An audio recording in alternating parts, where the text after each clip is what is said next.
Apa yang terjadi kalau sampai jadi mayoritas Kristen? Apa yang terjadi? 50-100 tahun akan datang nggak mungkin kita semua sudah mati nih. Tapi nasib anak cucu generasi kita, iya kan? Nasib anak cucu generasi kita, mereka yang akan merasakan dampaknya kalau sampai mereka yang mayoritas. Satu pulau satu di Kalimantan taruh 100 saja kurang, Pulau Jawa taruh 1000 kurang, ya kan? Kurang. Berarti kita membutuhkan calon-calon kristolog seperti kami ini beratus ribu, kapan jutaan. Untuk apa? Mengantisipasi gerakan pemurtadan atau kristenisasi. Makanya saya dengan Pak Masud yang keliling-keliling Indonesia, itu dalam rangka apa? Mengkader.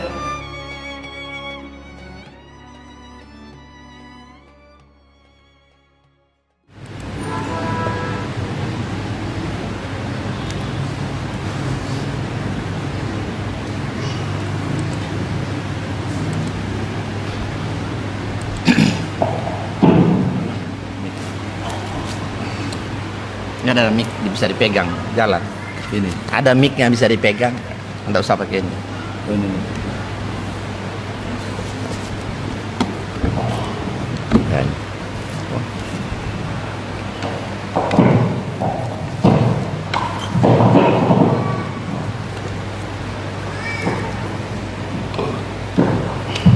baiklah, bismillahirrahmanirrahim. Assalamualaikum warahmatullahi wabarakatuh. Alhamdulillah, alhamdulillah nanti asal rasulahu bi qadri wa di sini di kulli khairin muslim. Asyhadu an la ilaha illallah wahdahu la syarika lah wa asyhadu anna Muhammadan abduhu wa rasuluh la nabiyya ba'dahu. Maka Allah Ta'ala berfirman dari maka kabar lazim qawlu innallaha wa masih Maryam. Allahumma masihu ya bani Israil abdullah rabbi wa rabbakum innahum may yusyrik billah faqad haramallahi alaihi jannah wa ma'wahu nar wa ma lizzalimin min ansar. Aqalaidun qul huwallahu ahad Allahus samad lam yalid wa lam yulad wa lam yakul lahu kufuwan ahad. Ya, alhamdulillah, bersyukur dari Allah SWT di hari di siang hari ini kita semua masih dipertemukan pada belajar wahya seorang salam kepada Baginda Rasulullah Muhammad SAW serta para sahabat dan pengikutnya. Mudah-mudahan termasuk kita sekalian di dalam. Bapak Ibu hadirin sekalian yang dimuliakan oleh Allah SWT, hari ini yang pertama kalinya saya datang dan menginjakkan kaki di masjid ini. Oleh karena itu ya sedikit saja ta'aruf. Nama saya Insani alias Mokodita. Nama dulu saya mantan Kristen. Nama baptis dulu Wenceslaus. Saya lahir di Manado. Sekarang tinggal di Cimanggis, Depok. Ya, status menikah. Istri baru 2, anaknya. Ini nomor HP, nomor telepon saya. Aktivitas kami setiap hari. Pertama sebagai konsultan. Nah, konsultannya dalam arti khusus ya. Konsultan ini dalam arti khusus yaitu kami menangani kasus-kasus yang berhubungan antara Islam dan Kristen. Contoh kan banyak orang yang suka menghina, melecehkan, menghujat Islam dan Muhammad, Allah dan lain. Nah, hal-hal seperti itulah yang kami tangani dan alhamdulillah cukup banyak para pendeta, penginjil, misionaris yang pernah dipenjara karena mereka menghujat Quran. Bahkan pernah terjadi 41 pendeta penginjil itu dipenjara sekaligus di Kota Batu Malang. Nah, ini yang nangani juga nih sohib kita ini Pak Masud, nggak tanggung-tanggung 41 pendeta penginjil di penjara sekaligus selama 5 tahun. Kenapa? Karena mereka menghujat Al-Quran secara terang-terangan, dibikin VCD, dibikin mereka sebar-sebarkan. Mau ditonton juga bisa, rekamannya ada. Bagaimana mereka menghujat Quran, seperti apa, kemudian ditangkap, disidang, dipenjara. Ada rekamannya, bisa ditonton sekarang. Cuma waktunya saya tidak memungkinkan ya. Tapi yang paling sering kami tangani hampir setiap hari kasus pernikahan beda agama. Tapi yang lebih terbanyak kasus pacaran beda agama. Ternyata pacaran beda agama ini merupakan salah satu kasus yang cukup banyak terjadi di kalangan muda-mudi. Ya, banyak orang tua kita nggak sadar anak-anak mereka SMA sederajat, apalagi mahasiswa, ternyata di sekolah atau di kampus punya hubungan dengan orang non-muslim. Nah ini kalau tidak diantisipasi, banyak akhwat-akhwat kita yang sering dimurtadkan.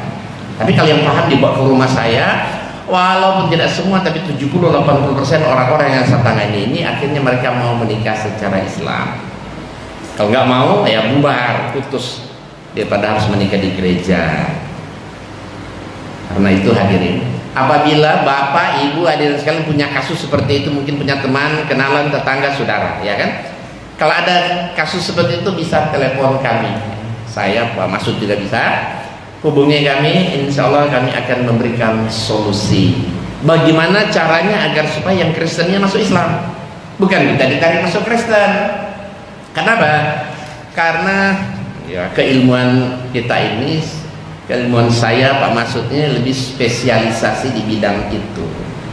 Bagaimana cara cepat melunturkan iman orang Kristen supaya mereka tertarik mau masuk Islam. Nah ini kami ajarkan, memang diajarkan secara khusus itu, cukup sehari 2 hari. Bisa, kita bisa mengalahkan pendeta misionaris bermenjir kapanpun, siapapun, dan dimanapun.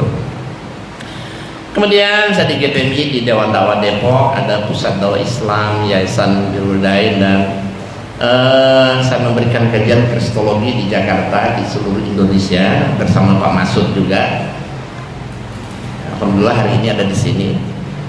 Ya kadang-kadang kami juga suka duet sampai ke luar-luar negeri.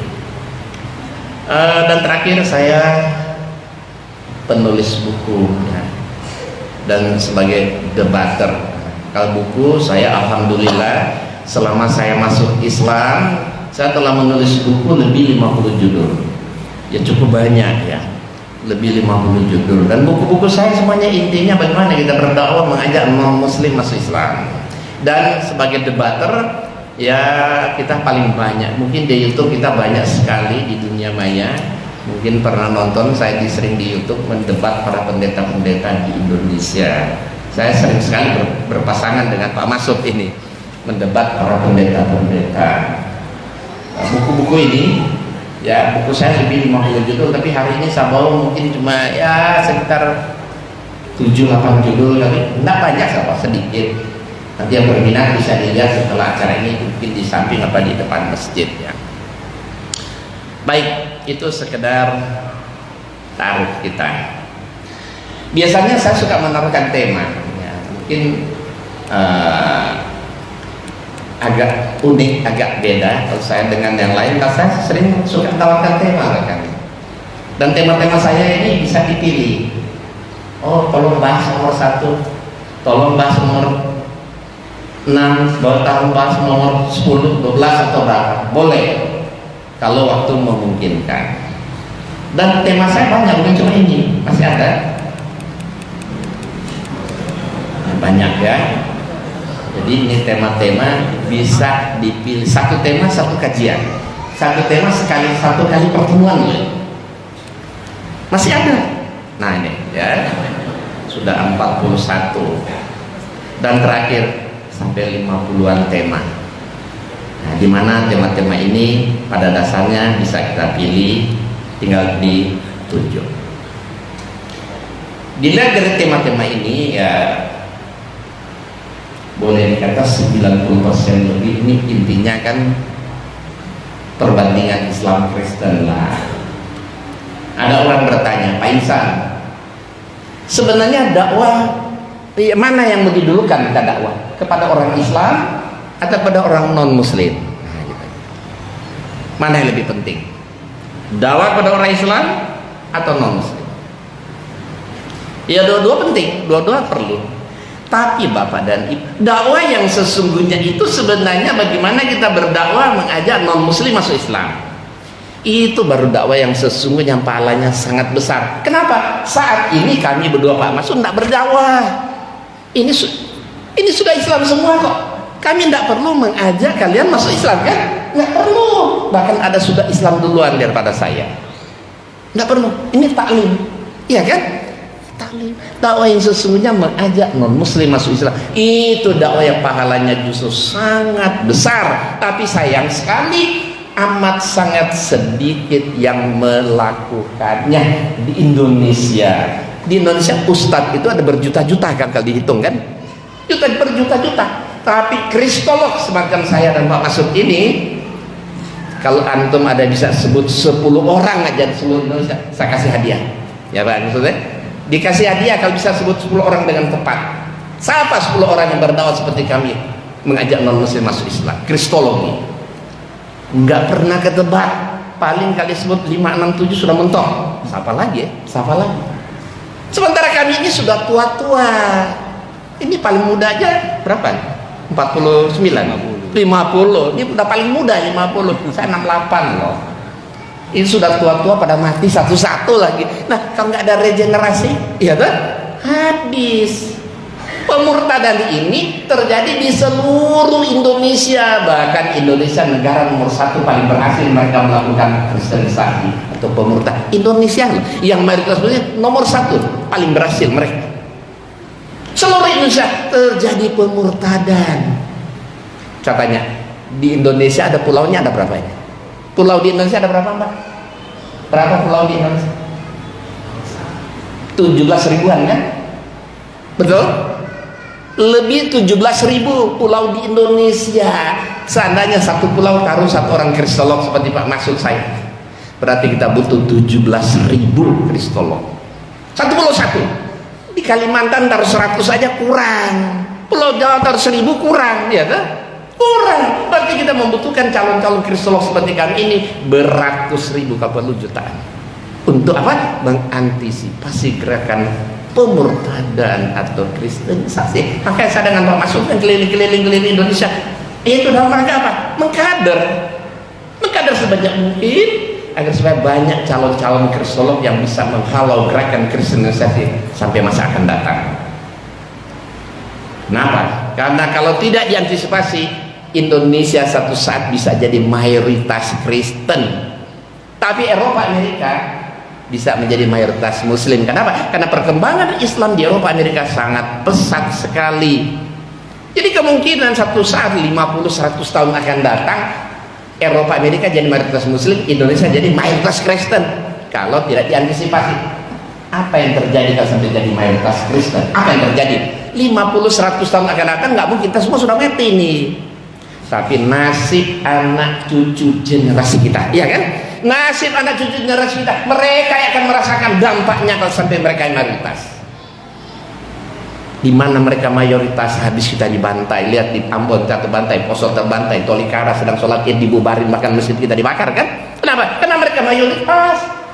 Lihat di Myanmar, mereka mayoritas kan? Buddha habis kita dibantai semua. Di mana mereka mayoritas nggak ada toleransi.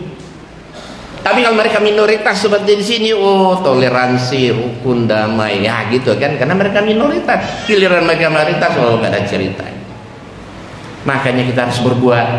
Bagaimana menjadikan masa depan Islamnya menjadi mayoritas kembali, tetap bertahan di 90% tidak seperti sekarang tinggal 70% lebih. Ya kenapa? Pemurtadan sangat terlalu besar sekali terjadi di seluruh Indonesia. Ada yang bilang ngapain repot-repot kita dakwah kepada orang non muslim. Ini orang Islam aja banyak, di mana banyak orang Islam, kenapa repot-repot mengajak non muslim? Inilah kesalahan paling fatal. Kenapa? Memangnya Rasulullah kita ini diutus hanya untuk orang Islam? Memang Rasulullah kita diutus hanya untuk orang Arab, orang Timur Tengah? Bukankah Al-Quran mengatakan Rasulullah diutus untuk seluruh alam semesta? Wa ma arsalnaka illa rahmatan lil alamin, kan? Tidaklah kami mengutus engkau Muhammad melainkan untuk seluruh alam semesta. Surat apa itu? Surat 21, surat Al-Anbiya ayat 107. Betul kan? Bahkan di surat Saba. Surat Saba itu surat ke-34 ayatnya 28. Allah juga berfirman, bismillahirrahmanirrahim, wa ma arsalnaka illa kafatan linnas baziru wa naziru walakin aksarun nasi la ya'lamun. Tidaklah kami mengutus engkau Muhammad melainkan untuk semua manusia. untuk membawa berita gembira dan peringatan, tetapi kebanyakan manusia tidak mengetahui. Nah, ini membuktikan kepada kita bahwa misi Rasulullah SAW, beliau diutus untuk seluruh dunia, seluruh alam semesta, seluruh yang bernama manusia, kan? Kalau begitu apa kesimpulannya? Kesimpulannya berarti Islam ini harus kita dakwahkan dong kepada siapa? Siapa saja. Enggak peduli dia suku bangsa apa, asal masih bernama manusia, semua kena dakwah Islam. Apalagi Quran mengatakan inna dina indallahil Islam. Sesungguhnya agama yang diridhoi Allah hanya Islam. Kalau agama yang diridhoi Allah hanya Islam, apa kesimpulannya? Ya selain dari Islam nggak benar, nggak diridhoi, kan? Surat 3 ayat 19, surat 3 ayat 85. Wa may yabtaghi ghairal islami dinan fala yuqbal minhu wa huwa fil akhirati minal khasirin. Barang siapa mencari agama selain daripada agama Islam, maka sekali-kali tidak akan diterima agama itu, dan di akhirat dia termasuk orang yang merugi. Subhanallah, luar biasa kan? Berarti selain daripada Islam tidak diterima, tertolak, dan mereka akan mendapat azab Allah. Hadirin, jumlah penduduk di muka bumi ini ada lebih 7M, betul kan? Lebih 7 miliar. Muslim itu nggak ada 2 miliar, 1 miliar lebih Pak ya, belum ada 2M. Berarti banyak kan non muslim kan, dan segala suku agama. Berarti ada 5 miliar non muslim. Nah, 5 miliar ini dijamin pasti masuk neraka, ya baik? Karena selain Islam kan tidak benar, kan? Ada 5M lebih. Kenapa kita biarkan? Kita udah tahu, kita minimal punya teman, kenalan, datang ke saudara non muslim, kita tahu dia bakal masuk neraka. Kenapa kita biarkan? Kita tidak dakwahkan, ya kan? Makanya lahan dakwah kita luas sekali, nggak akan pernah selesai. Yang perlu kita selamatkan ada bermiliar-miliar manusia yang dijamin pasti masuk neraka. Kenapa kita biarin? Nah, minimal kita punya teman, kenalan, tetangga, saudara non muslim. Pertanyaannya, pernah nggak kita ajak mereka masuk Islam? Pernah nggak kita kasih tahu mereka tuh nggak bakal selamat, dijamin masuk neraka? Maka jalan satunya harus masuk Islam, kan? Gitu kan? Pernah nggak? Mungkin nggak pernah. Kenapa nggak pernah? Belum punya ilmu, mungkin gitu kan? Nah, ilmu inilah yang kami dan Pak Masud ini ajarkan. Cukup 2 kali, cuma 2 hari ikut kajian kami, kalian semua bisa mengalahkan pendeta misioner, penyiar siapapun, kapanpun dan dimanapun. Bisa. Paling lama 2 hari Pak Masudnya. Bisa loh. Masa kita nggak punya waktu 2 hari? Quran kita belajar sejak lahir sampai kiamat, sampai mati, ya kan? Nggak bisa habisnya. Tapi kristologi ini kita cuma minta 2 hari. Masa kita nggak punya waktu 2 hari? Ini juga kita pelajari ilmu ini demi untuk kepentingan dakwah, untuk membela Islam, membentengi umat dari pemurtadan. Nanti dipikirkan. Saya tawarkan kepada panitia yang mengundang kami, kumpulin data siapa dari setiap masjid yang punya kualitas, kemampuan untuk jadi seperti kami, bisa berdakwah kepada orang non muslim. Ya mungkin ada sekian ratus, mungkin cuma ada sekian puluh kali, nggak apa-apa, tapi cari dia punya skill, kemampuan, kemauan. Nanti kami datang, kami tatar cukup 2 hari, insya Allah bisa menarik orang-orang Kristen masuk Islam. Bisa. Baik, tadi kita sudah, kalau mau ingin kaji semua ini kan berarti butuh berkali-kali pertemuan kan. Nah, ini 1 poin aja nggak selesai ini. Bagaimana mau bahas ini begini banyak? Tapi kalau ikut training yang saya bilang tadi 2 hari, nah insya Allah sebagian besar ini terbahas. Sebagian besar ini akan terbahas dengan sendirinya. Nah baik, tadi Pak Masud sudah cukup panjang lebar menjelaskan tentang masalah boleh tidaknya mengucapkan selamat Natal dan sebagainya. Hadirin, ada satu tradisi yang sudah membudaya kan. Oh, setiap Idul Fitri mereka mengucapkan selamat Idul Fitri kepada kita. Giliran Natal kalau tidak diucapkan, ya nggak enak. Nanti dikira nggak toleran, ya kan? Kalau kita ucapkan dosa. Kita mau menghindar nggak ketemuan, ya ketemu tiap hari. Itu apa solusinya? Saya ingin menjelaskan, saya tambahkan sedikit dari apa yang Pak Musa sudah sampaikan, bahwa mereka mengucapkan selamat Idul Fitri kepada kita itu sesuatu hal yang wajar. Kenapa? Karena kita sedang memperingati hari kemenangan. Ya kan?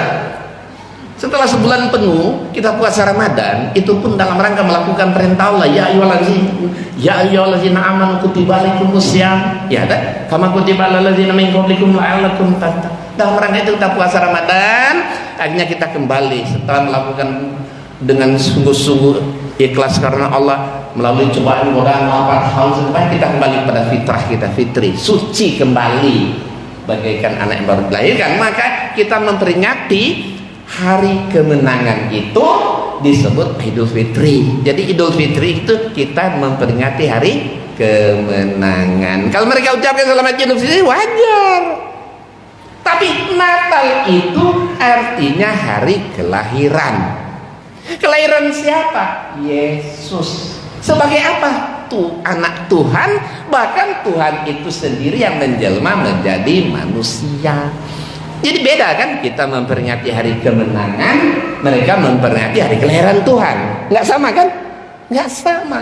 Sebenarnya Natal itu Bapak dan Ibu itu maulid Nabi Isa. Kalau mau disejajarkan, maulid Nabi Muhammad, sama-sama maulid, sama-sama hari kelahiran kan? Sama-sama hari kelahiran, bukan dengan Idul Fitri. Pertanyaannya, coba Mbak ya, ingat-ingat ya, seumur hidup Bapak-bapak ingat, seumur hidup, seumur antum hidup, setiap tahun umat Islam kan memperingati maulid. Banyak umat Islam memperingati maulid, walaupun tidak semua kan, banyak setiap tahun. Ingat, pernahkah ada orang Kristen datang kepada kita mengucapkan selamat atas kelahiran Nabi Anda Muhammad? Pernah nggak? Pernah? Nggak pernah. Sekalipun tidak pernah. Kakak kandung saya wakil pastor, adik kandung saya masih Kristen, selama saya masuk Islam satu kali aja enggak pernah mereka ucapkan selamat hari kelahiran Nabi Muhammad. Enggak pernah. Tapi orang yang mau mengucapkan selamat hari Natal, ada enggak orang Islam yang mengucapkan? Banyak. Banyak kan? Kenapa banyak? Karena apa? Ketidaktahuan, kebodohan dan ketidaktahuan kan? Mereka Islam yang toleran. Kenapa? Masih banyak yang mau mengucapkan walaupun salah kaprah. Tapi mereka satu pun tidak mau mengucapkan. Padahal lihat ya, Nabi kami hari, tanggal, bulan, tahun lahir jelas kan? Enggak pernah mereka hargai, hormati, beri salam. Kenapa giliran Yesus? Yesus ini tidak, tadi Pak Masud sudah jelaskan, satu orang di muka bumi hatta tanya kepada paus dan pendeta sekali berapapun, pasti mereka mengatakan Yesus memang tidak lahir pada tanggal 25 Desember. Karena 25 Desember hari kelahiran Dewa Mitra, Dewa Matahari, yang disembah oleh apa? Agama paganisme, penyembah berhala, yang diabadikan oleh umat Kristen. Ya kalau kelahiran Yesus sebagai Nabi Isa, Pak Masud bilang, Pak Nabi Isa Rasulullah anak Maryam, hamba Allah, ya masih oke lah kira-kira. Tuhan lahir kok suruh kita selamatin, ya toh? Jadi Natal itu mereka sedang memperingati hari apa? Raya Syirik Akbar. Iya kan? Natal mereka sedang memperingati hari raya Syirik Akbar. Kenapa disalami? Kita bukan tidak boleh memberi salam kepada orang Kristen, boleh, tetapi dalam urusan dunia. Hablum minan nas, contoh, ada kita tetangga Kristen menikah, dia kasih undangan, gimana? Datang, beli kado, nah, selamat, boleh tuh? Tetangga Kristen melahirkan anak, gimana tuh?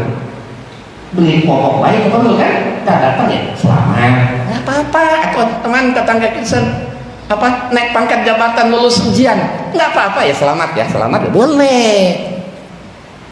Tapi kalau masalah ibadah, oh nggak bisa, itu jelas lakum dinukum waliyadin. Nah sekarang saya tanya, ada orang mencuri, boleh nggak?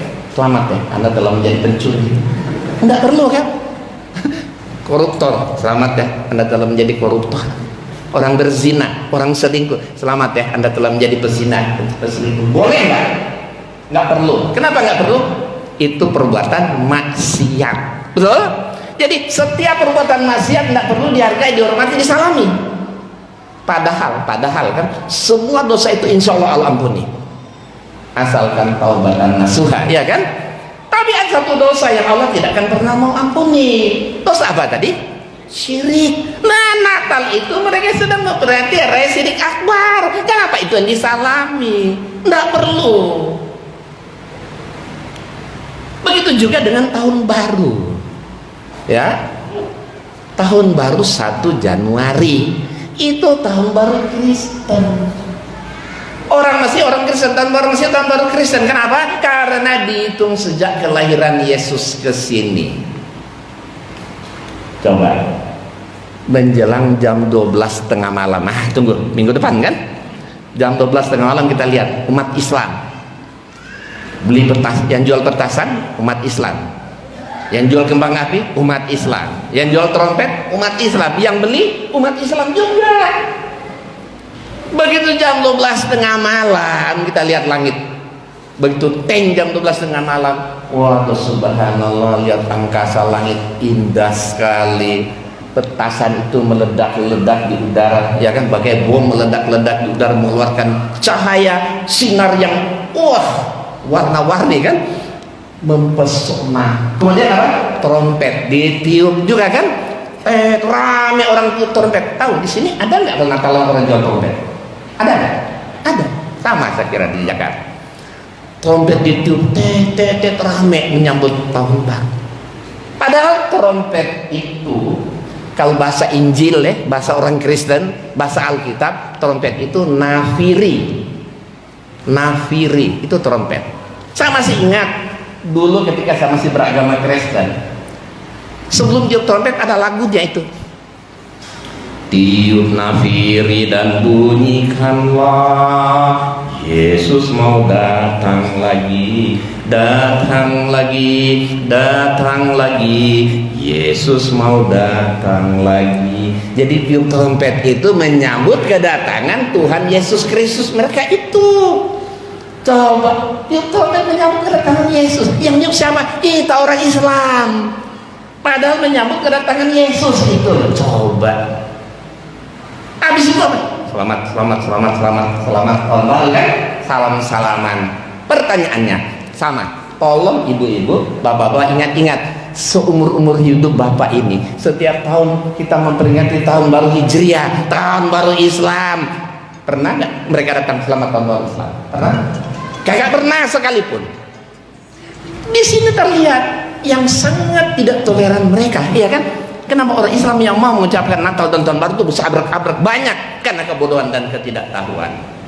Jadi mereka yang paling tidak toleran pada kita. Ya. Tapi ada yang mengatakan begini, oh boleh mengucapkan selamat Natal, ya karena mereka mengucapkan selamat Idul Fitri. Ada yang mengatakan. Tapi sebelumnya Anda lihat, ini saya nulis buku berhadiah BMW. Salah satu ini ada pertanyaan. Setiap pertanyaan saya mobil 10 juta, uang 10 juta plus mobil BMW. Pertanyaan sederhana, lihat nomor 9. Mana dalilnya di Alkitab Yesus lahir tanggal 25 Desember dan perintah merayakan Natal? Kalau ada Yesus lahir tanggal 25 Desember merayakan Natal, saya akan salami Anda. Kalau perlu saya masuk Kristen, bilang saya bersedia masuk Kristen kembali kalau ada tertulis ya di Alkitab Yesus lahir tanggal 25 Desember dan perintah merayakan Natal.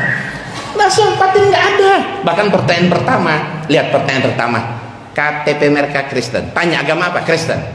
Pertanyaannya, ada nggak tertulis dalam Alkitab ya Yesus itu beragama Kristen? Nggak usah khawatir, nggak ada. Seumur hidup Yesus tidak pernah sekalipun beragama Kristen. Kenapa? Karena agama Kristen ini agama buatan Paulus dan Barnabas. Kapan? Lama setelah Yesus mati baru ada agama Kristen. Jadi Yesus tidak pernah tahu agamanya disebut Kristen. Makanya kita baca Quran sampai khatam berkali-kali, tidak akan pernah kita ketemu satu kata Kristen. Ada Nasoro. Kenapa Nasoro? Karena Yesus itu berasal dari satu kata kecil namanya Nazaret. Pengikut Nabi Isa disebut orang-orang Nasoro. Kita aja orang Indonesia bilang Nasrani, ya kan? Bukan Kristen. Yesus agamanya apa? Ya Islam. Semua nabi mengajarkan tauhid kan? Pasti Islam. Nggak mungkin Yesus mengaku dirinya Tuhan ya. Kalau ada agama, ada agama, nabinya diangkat jadi Tuhan, berarti agama itu apa? Sesat, ya kan? Masa nabinya kok dibikin Tuhan? Atau begini, dibalik, kalau ada nabi ngaku dirinya Tuhan, nabi mengklaim dirinya Tuhan, berarti nabi itu nabi apa? Palsu, benar. Maka lihat dia Aminuddin, Ahmad Mossadegh dulu di penjara ngaku-ngaku nabi rasul kan? Kalau ada nabi ngaku dirinya Tuhan, pasti nabi itu palsu. Tapi hadirin, Nabi Isa alaihissalam atau Yesus ini bukan nabi palsu, dia nabi benaran, bahkan salah seorang nabi yang sangat-sangat kita muliakan, ya kan? Yang salah itu siapa? Yang nggak benar mereka yang menuhankan beliau, ya kan? Orang-orang yang menuhankan Yesus ini yang tersesat. Makanya perlu apa? Perlu kita dakwakan, menunjukkan kesesatan mereka. Maka tugas kita berat sekali. Ada sekian miliar mereka itu kok. Nah hadirin, sekarang ini saya potong aja. Ini karena waktunya pendek, saya potong. Ada satu ulama membolehkan mengucapkan selamat Natal karena mereka mengucapkan selamat Idul Fitri. Surat An-Nisa 86. Apabila kamu dihormati dengan satu penghormatan, maka balaslah penghormatan itu dengan yang lebih baik, atau balaslah penghormatan itu dengan yang serupa. Sesungguhnya Allah memperhitungkan segala sesuatu. Ya, kita kan dihormati, selamat Idul Fitri, jadi boleh kita balas dengan selamat Natal. Yang katakan siapa ini? Siapa yang katakan ini? Quraisy Shihab, ahli tafsir. Coba, saya penasaran apa iya ya. Saya pulang ke rumah, saya buka tafsir, saya lihat, oh salah dia itu. Ini maksudnya apa? Apabila kita dihormati dengan penghormatan, balas yang lebih baik. Maksudnya membalas ucapan salam. Contoh begini, ada orang ucapkan Assalamualaikum, nah balas yang lebih baik, Waalaikumsalam warahmatullahi wabarakatuh. Itu tafsirnya. Atau balaslah yang serupa, Assalamualaikum, Waalaikumsalam. Nah itu serupa itu. Tafsirnya untuk itu, bukan untuk mengucapkan selamat Idul Fitri bahasa selamat Natal. Nggak mungkin. Kita lihat larangan-larangan. Ya, saya lewatkan. Laqad, tadi sudah dibaca oleh Pak Masud ini. Allah berfirman, laqad kafara alladziina qalu innallaha wal masih ibnu Maryam. Sesungguhnya kafirlah orang-orang yang mengatakan bahwasanya Allah adalah Al-Masih putra Maryam. Allah mencap mereka kafir karena menuhankan Yesus Isa Masih kan? Masa mungkin Allah menyuruh membolehkan ucapkan selamat Natal? Kalau kita mengucapkan selamat Natal, sama juga kita merestui, membenarkan, mengaminkan Tuhan itu lahir atau dilahirkan atau punya anak. Nggak mungkin. Wa qolal masihu, padahal Al-Masih Yesus berkata, ya Bani Israel a'budullah rabbi wa rabbakum. Hai Bani Israel, kata Isa atau Yesus, sembahlah Allah Tuhanku dan Tuhanmu. Berarti dia itu bukan Allah, bukan Tuhan. Kalau Isa itu Allah atau Yesus itu Allah, hai Bani Israel, sembahlah aku karena akulah Allah Tuhan. Enggak, sembahlah Allah Tuhanku dan Tuhanmu. Berarti Allah itu Tuhan dia, ya Tuhan kita juga kan? Apa kata Isa, Yesus? Wa may yusyrik billah, barang siapa mempersekutukan Allah, faqad haramallahi alaihil jannah, pasti Allah haramkan surga bagi mereka. Wa ma'ahu nar, tempatnya di mana? Neraka. Wa mali zolimina min ansar, tidak penolong bagi orang zolim. Jadi Allah mencap kafir, kata Yesus haram masuk surga, jamin masuk neraka. Kenapa? Mempertuhankan Isa atau Yesus. Bahkan di ayat 73 juga sudah dibacakan Pak Masud tadi, laqad kafara alladziina qalu innallaha salisu salasa. Kafir orang-orang mengatakan bahwasanya Allah salah satu dari yang tiga. Apa yang tiga itu? Ya Tuhan Bapa ya Allah, Tuhan Anak ya Allah juga, Tuhan Roh Kudus ya Allah juga. Mereka sembah semua sebagai Tuhan. Nah, padahal bukankah hampir tiap hari? Hampir tiap hari kita baca ini kan? Qul huwallahu ahad, Allahus samad. Terus lam yalid. Qul, katakan lam yalid wa lam yulad. Dia tidak beranak dan tidak diperanakkan. Lah mereka sedang memperingati hari kelahiran anak Tuhan. Bahkan Tuhan itu yang menjelma menjadi manusia. Masa kita salami, kita hormati? Bertentangan dengan apa yang kita baca, ya kan? Apalagi ini, ini surat Az-Zukhruf 81. Qul in kana lirahmani waladun fa ana awwalul abidin. Katakan, kalau sekiranya Tuhan yang Maha Pemurah itu mempunyai anak, akulah Muhammad orang yang mula-mula akan memuliakan anak itu. Artinya kalau Allah betul-betul punya anak benaran, pasti udah banyak sekali hadis-hadis Rasulullah menyuruh kita menyembah kepada anak itu kan? Enggak ada. Nah ini tadi sudah dibacakan oleh Pak Masud, cuma saya ingin lebih memperjelas. Ini amat sangat mengerikan, luar biasa, ancaman Allah yang sangat luar biasa. Dan mereka berkata Tuhan yang Maha Pemurah mempunyai anak, sesungguhnya mereka telah mendatangkan satu perkara yang sangat mungkar. Hampir-hampir langit pecah karena ucapan itu, bumi terbelah dan gunung-gunung runtuh karena mereka mendakwakan Allah mempunyai anak. Ini kan bahasa majasi, bahasa kiasan. Langit pecah, bumi terbelah, gunung runtuh, bahasa kiasan kan? Tapi ini menunjukkan apa? Kemarahan Allah yang teramat sangat kan? Karena mereka mendakwakan dia mempunyai anak. Nah, kita tidak takut dengan ancaman Allah ini. Mungkinkah Allah membolehkan kita mengucapkan selamat Natal? Kan nggak mungkin kan? Sementara Allah mengancam kita habis-habisan kok. Masa Allah bilang boleh? Sangat kontradiktif, tidak mungkin. Ya. Nah sekarang terakhir, ini dosa syirik ya, dosa syirik, dosa yang tidak akan diampuni oleh Allah. Surat 4 ayat 48 dan satu lagi surat 4 ayat 116, sama itu bunyinya. Nah sekarang saya lewatkan aja ini. Pontrang itu sebenarnya ya, pontrang itu pohon diambil dari hutan, dari kebun, dipotong pohon cemara itu, kemudian diperindah dengan apa? Diperindah dengan paku, didandani, dipakai lampu-lampu hias segala macam. Kemudian apa? Lihat ini. Nah ini dibikin seindah begitu, kasih cahaya lampu bintang, jatuh bintang Daud maksudnya. Di bawah dikasih apa? Kado-kado macam-macam. Ini apa?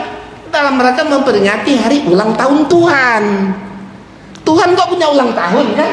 25 Desember hari ulang tahun Tuhan. Coba lihat kadonya begitu banyak. Masa Tuhan dikasih kado? Iya kan? Nggak masuk akal Tuhan dikasih kado. Terus apa? Mereka berdoa di depan pohon terang ini. Ini kan apa namanya? Berhala. Jadinya kan berhala nilainya kan? Coba berdoa di depan sini, dikasih hadiah Pak. Ulang tahun sama hari ulang tahun Tuhan. Ya. Orang ulang tahun dia kasih kado apalagi Tuhan. Makanya sabrak-abrak kado ini kan. Tuhan kok punya ulang tahun. Nah sekarang saya potong lagi ini Natal bersama. Oh masih ada setengah jam ya. Kan bersetengah jam saya pakai 1 jam Pak maksud kan. Bagaimana dengan Natal bersama? Sekte terbanyak di dunia itu Kristen. Ada ribuan sekte di dunia. Di Indonesia itu ada beratus-ratus sekte. Taunya dari mana? Lihat aja. Makanya banyak kan gereja. Setiap gereja kan ada nama kan, ada pelang merek kan di gereja itu kan. Gereja Gideon, ya, gereja Advent, gereja HKBP, gereja Santa Maria, gereja macam-macam lah nama-nama gereja itu. Nama itu aliran, nama gereja itu sekte. Dia akan masuk ke gereja itu sesuai dengan namanya. Di depan rumah dia ada gereja. Kalau bukan aliran dia kan dia gak masuk. Dia naik motor atau mobil jauh, dicari sekte dia. Kenapa? Karena setiap gereja dia punya tata cara ibadah yang berbeda-beda. Nah setiap gereja ini mereka bikin Natal masing-masing, dirayakan masing-masing. Nah untuk mempersatukan sesama sekte yang berbeda-beda ini, karena mereka memberikan Natal sendiri-sendiri, diadakanlah Natal bersama. Artinya apa? Natal bersama-sama antar sesama sekte Kristen, bukan dengan Islam. Tapi itulah kelihayan mereka. Giliran Natal dibikin acara besar-besaran di gedung yang sangat mewah, datanglah segala macam reporter wartawan, undang siapa? Presiden, wakil presiden, menteri-menteri, iya kan? Datang lagi coba. Menurut saya tidak perlu datang. Kalau mau sekedar menghormati, utus aja yang di bawah dia yang Kristen. Ya ada kan orang-orang Kristen, dirjen apa yang Kristen, suruh utus aja mewakili gitu. Nggak usah datang. Kenapa? Sudah masalah ibadah lakum dinukum waliyadin.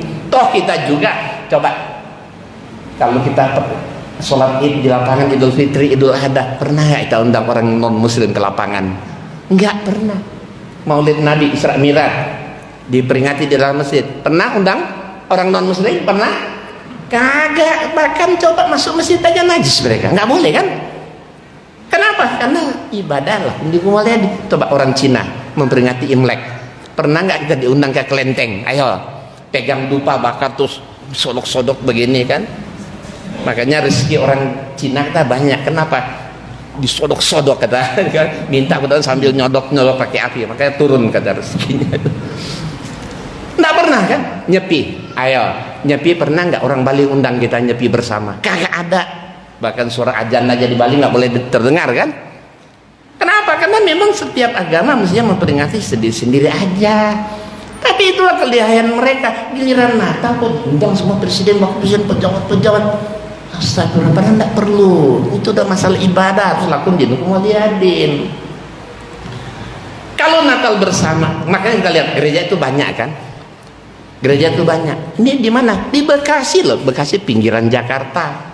Lihat ini gereja panjang banget. Semua gereja satu sama lain tidak saling masuk, kagak akur, bikin Natal masing-masing. Jadi orang Kristen kalau masuk gereja, dia masuk sesuai nama. Karena nama di pelang merek di gedung gereja itulah aliran. HKBP, Huria Kristen Batak Protestan, itu yang masuk sini orang Batak rata-rata. Ibadahnya pakai bahasa Batak. Sampingnya itu apa? Advent. Dia ibadahnya satu, lain itu semua hari Minggu. Nggak pernah ketemu. Penuh di sini pindah sebelah, penuh di sini pindah sebelah. Nggak bakalan dia pulang. Nggak mau masuk ke gereja sebelah walaupun udah penuh. Kenapa? Bukan orang Katolik nggak pernah sekalipun nyasar masuk Protestan atau Advent. Orang Advent juga begitu, orang Kristen juga begitu. Jadi dia masuk gereja, lihat dulu nama gereja, kan nama gereja sudah aliran. Nah beda seperti kita umat Islam. Kita umat Islam kemanapun kita berjalan di dunia ini, ketemu musola masjid, kita kan nggak lihat kan, ini masjid nama apa sih? Ini musola nama apa? Nggak perlu, itu cuma nama gedung. Masuk aja, ibadahnya sama kan? Tapi kalau di Kristen tidak bisa begitu. Nama gereja itu menentukan sekte, aliran, dan peribadatan. Tata cara ibadah agak berbeda. Tapi kita tidak pernah lihat kan di dunia ada masjid dempet tiga. Ini Muhammadiyah versus NU. Pernah lihat nggak? Pernah ada? Kagak bakalan ada.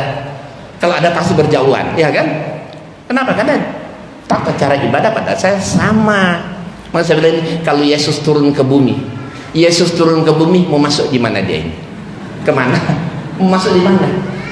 Yang penting Yesus kalau turun ke bumi kagak bakalan satupun dimasukin, nggak bakalan. Kenapa? Karena Yesus tidak pernah sekalipun beragama Kristen. Yesus kalau turun ke bumi pasti masuk masjid, ya kan? Kenapa? Karena di Al-Quran kata Yesus sepeninggal dia yang nabi penerusku namanya Muhammad. Surat 61 ayat 6. Wa isqala Isa bin Maryam ya bani Israil inni rasulullah ilaikum musaddiqan lima bayna yaday minat Taurat wa mubasyiran bi rasuli ya'ti min ba'di ismu Ahmad. Ahmad itu maksudnya Muhammad. Jadi Yesus ini yang sepeninggal dia nabi penerus Muhammad. Jadi kalau Yesus turun ke bumi pasti dia masuk masjid, bukan masuk ke gereja. Nah, sekarang lihat ini di Manado. Natal yang buka acaranya wanita berjilbab. Ini astagfirullahaladzim. Ini katanya toleransi katanya. Ini toleransi yang ke-12an ini kan. Kalau begitu kesimpulannya apa nanti? Kalau idul memperingati Idul Fitri, Idul Adha atau Maulid Nabi Isra Mi'raj di masjid, nanti pendeta yang buka dong acaranya. Boleh dong berarti kan? Kalau untuk atas nama toleransi berarti boleh kan? Apa iya? Kacau banget itu. Nah, sekarang ada toleransi. Toleransi adalah saling menghormati, menjaga, tidak mengganggu, tidak saling intervensi. Mengundang umat agama lainnya untuk mengikuti kegiatan agama mereka dalam ibadah, itu bukan bentuk toleransi tapi intervensi itu. Ini toleransi yang kebablasan. Nah, hadirin, ini kalau Natal dibolehkan, kalau Natal dibolehkan dan tidak akan merusak akidah, kenapa tidak ada Idul Fitri bersama? Kenapa nggak ada Idul Adha bersama? Kenapa nggak ada Waisak bersama, Nyepi bersama, Maulid bersama, Isra Mi'raj bersama? Kan nggak ada kan? Yang ada cuma satu, Natal bersama. Itulah kelihayan, kelicikan mereka, ya kan? Perhatikan di Eropa, Australia, Amerika, Eropa, mayoritas Kristen. Tidak pernah kita dengar, oh sebagai tanda toleransi kepada umat Islam dibikin libur, tanggalnya dikasih merah. Nggak ada. Saya ketika di Australia, ya 1 bulan saya keliling dakwah di Australia, saya lihat tanggalan mereka, nggak ada. Lihat di Amerika, ya, penanggalan kalender di Amerika. Nih, lihat, 1 Januari tahun baru kan, New Year's Day. 17 Februari Martin Luther King Jr.'s birthday. 21 Februari Washington's birthday. 30 Mei Memorial Day, mungkin hari pahlawan. 14 Jun Flag Day, hari bendera. 4 Juli Independence Day, hari kemerdekaan Amerika itu. 5 September Labor Day, hari buruh mungkin itu. Terus 10 Oktober Columbus Day. 11 November Veterans Day, 24 November Thanksgiving Day, 25 Desember Christmas Day, Natal. Lihat, ada nggak Maulid Day, Isra Mi'raj Day? Nggak ada. Padahal umat Islam di sana ada berjuta-juta juga kan? Ada berjuta-juta, tapi nggak pernah mereka hargai, hormati, kasih libur, tanggalnya merah. Nggak ada. Tapi lihat, tanggal di Indonesia. Saya ambil dari tahun 2015. Lihat, semua yang kuning ini. Gimana yang kuning-kuning ini? Semua hari raya mereka. Minoritas. Tapi kalau dihitung antara kuning dan putih, banyakan mana? Banyakan kuning. Ini menunjukkan bahwa di mana mayoritas muslim, di sana ada toleransi kan? Kita hargai, padahal mereka minoritas. Lihat 2016. Tuh, didominasi kuning semua. Coba, ini hari-hari libur mereka, libur tanggal merah kan, sekolah libur, kantor libur. 2017 sekarang ini, tuh, lihat, kuning-kuning tetap lebih mendominasi, padahal mereka minoritas. Tapi di Eropa, Amerika nggak ada cerita ketika mereka mayoritas, tidak ada. Ya. Nah sekarang terakhir solusi. Terkadang kan kita bekerja di toko, kantor, perusahaan, pabrik atau apalah instansi, ya, atasan kita, pimpinan kita, komandan kita, dirut kita, bos kita atau petinggi kita non muslim. Ada nggak bekerja? Banyak kan? Banyak. Idul Fitri kan diucapkan selamat Idul Fitri. Nah, giliran Natal kagak ucapkan. Bos kita, atasan kita ya nggak enak, ya kan? Bagaimana kan nggak enak kan? Atasan kita, direktur kita ya diucapkan Idul Fitri, giliran Natal masa kita diamin aja? Kalau diucapkan dosa, didiamkan kagak enak ketemuan, menghindar ketemuan juga kan? Apa solusinya? Kalau ketemu di saat Natal tahun baru, asal kita bukan diundang bernatalan, bukan. Ketemuan di kantor atau di mana saja, kita kan sapa saja, selalu kan ketemu salam begini kan, salam. Bukan di hari Natal aja, setiap saat ketemu salam. Nah, pada hari Natal tahun baru itu salami aja mereka, jangan menghindar. Tetapi ucapan itu kita ganti. Jangan ucapan selamat Natal dan tahun baru, kita ganti dengan apa? Nah, pada saat ketemu gini, langsung kita katakan langsung salam, semoga Allah memberi petunjuk dan hidayah pada Anda di hari ini. Anda itu diganti. Kalau ibu-ibu, semoga Allah memberi petunjuk kepada ibu atau kakak, adik atau saudara di hari ini. Nah, biasanya kalau kita ucapkan seperti ini dia kaget. Kenapa? Di kuping mereka ini rasa asing kan? Ini berbau Islam. Selamat Natal dan Tahun Baru, tiba-tiba kok ini berbau Islam, dia kaget. Langsung kita timpali. Itu kan doa saya kepada Bapak. Memang nggak boleh saya doain Bapak. Namanya didoain, senang aja dia kan. Oh iya deh, makasih, makasih. Padahal bahasa kasarnya ini apa? Semoga Anda masuk Islam, ya dah. Itu bahasa kasarnya, semoga Anda masuk Islam. Jadi kita ucapkan ini insya Allah dapat pahala. Tapi kita ucapkan Natal Tahun Baru dapat dosa. Jadi tetap kita hadapi, hanya kita ganti kata-katanya. Ini cara paling halus. Dan masih ada seperempat jam lagi saya. Sekarang minimal Bapak Ibu punya teman, kenalan, tetangga, saudara non muslim. Bagaimana cara mengajak mereka? Ya, ada satu cara. Ini saya tunjukkan fotonya. Ini kisah nyata soalnya.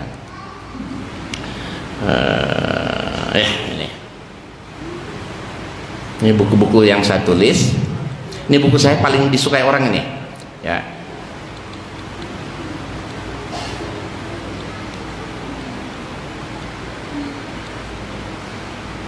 Nah ini. Sebentar saya perbesar. Ada seseorang, dia bilang, ngapain repot-repot kita mengajak non muslim? Kan jelas di Quran lakum dinukum waliyadin, ya toh? Itu paling sering loh, lakum dinukum waliyadin jadi andalan selalu. Padahal lakum dinukum itu kalau kita mau berpikir, itu ayatnya paling ujung. Awalnya apa? Awalnya apa? Kul artinya apa? Katakan kalimat apa? Perintah. Artinya apa? Katakan dulu, sampaikan dulu, dakwahkan dulu, ikhtiar dulu, berusaha dulu. Kalau mereka nggak mau, ya sudah, lakum dinukum waliyadin. Sebaik-baiknya ada ikhtiar dong, ya toh? Nah, akhirnya dia sadar. Namanya Bapak Kampriwoto, ya. Dia sadar, akhirnya apa? Dia beli buku-buku saya semua. Dia datangi teman-teman satu kantor. Ini kebetulan bukunya ini. Caranya, ini Bapak Ibu praktekkan. Ini cara terbaik, terhormat dan tidak akan menyinggung perasaan. Dia datang teman sekantor, saya punya buku bagus, tapi bagus bagi saya belum tentu bagus buat Anda. Masalahnya di sini ada ayat Quran, ada ayat Injil.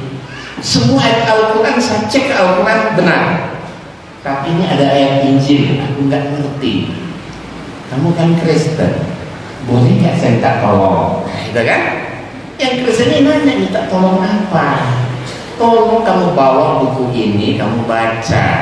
Setiap ketemu ayat Injil, tolong dicek ke Injil benar atau enggak. Kalau nggak benar, saya akan maki-maki Pak Insan Moko kita yang menulis buku ini.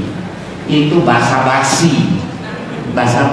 Nah, yang Kristen ini dia merasa dihargai, dihormati, dikasih amanah bahkan kan untuk mengecek. Dengan senang hati dia ambil, dia bawa pulang. Karena bakal mau ditanya, dia baca jalan ceritanya. Setiap ketemu ayat Injil dia cek ke Injil. Berapa hari kemudian ketemu, gimana? Sudah dibaca. Ya benar juga ini. Ternyata semua ayat Injil ini benar. Bahkan saya tertarik untuk masuk Islam. Oh, kalau Anda masuk Islam kebetulan, Pak Insan Moko tidak ada di sini, di Pekanbaru Riau waktu itu. Gimana kalau beliau yang Islamkan kami sekeluarga? Demi Allah, malam itu langsung saya berangkat ke rumahnya, saya sadarkan satu keluarga semua masuk Islam. Padahal orang tuanya pendeta. Besoknya dia cari lagi teman sekantor, insinyur wanita orang Batak. Dia dakwakan yang sama. Akhirnya apa? Iya ya, ternyata betul semuanya ada Injil. Saya juga tertarik untuk masuk Islam, tapi jangan sekarang kita ajak ke restoran, makan-makan, minum, ngobrol-ngobrol. Apa kata Bapak itu? Kalau nunggu Pak Insan balik lagi Pekanbaru kan butuh biaya, butuh waktu. Kan mumpung beliau ada di sini kan, dia pikir-pikir, ya udah deh sekarang aja, demi Allah. Malam itu langsung saya bawa sadarkan dia di rumah Pak Kampiliwoto masuk Islam. Nah, dia ini orang Blitar, Pak Kampiliwoto ini. Dia pulang ke Blitar, dia bawa buku-buku saya di tas, dicari teman-teman yang Kristen-Kristen, dia dakwakan masuk Islam juga, cuman dia sendiri yang syahadatkan. Nah, ini cara paling terhormat, paling bagus. Jangan mentang-mentang teman lama ya. Jangan mentang-mentang teman lama mau baca buku indah, lo tahu agama lo, jangan gitu. Dia tersinggung, gengsi, nggak bakal mau dibaca. Minta tolong, ya wajar kan, jangan tolong. Dia Kristen kan, kita nggak punya Injil, ya ada. Dan dia merasa dia orang dihargai, dia diberi amanah. Nah, dengan dia membaca buku saya, dia akan tahu, oh ternyata agama mereka itu bermasalah. Tapi minimal mereka tahu Islam itu benar, ya kan? Minimal mereka tahu Islam itu benar. Soal hidayah kan itu urusan Allah. Tanpa masuk Islam pun, walaupun dia baca buku saya tanpa masuk Islam, tetap kita sudah dapat pahala. Karena kita sudah amalkan. Kenapa? Hidayah itu urusan Allah. Kita nggak bisa memberi hidayah, ya kan? Tapi katakan, sudah saya katakan, sampaikan dakwah, usaha berikhtiar. Soal hidayah itu urusan Allah. Masuk Islam atau tidak, tetap kita sudah berpahala. Tapi dia akan tahu agama mereka ternyata bermasalah. Tapi sekali lagi minimal mereka tahu Islam itu betul. Barangkali ini cara yang terbaik. Dan kalau bapak dan ibu menginginkan buku-buku saya, setelah dibaca jangan disimpan, mubazir, berikan kepada mereka, tapi dengan cara seperti tadi ya.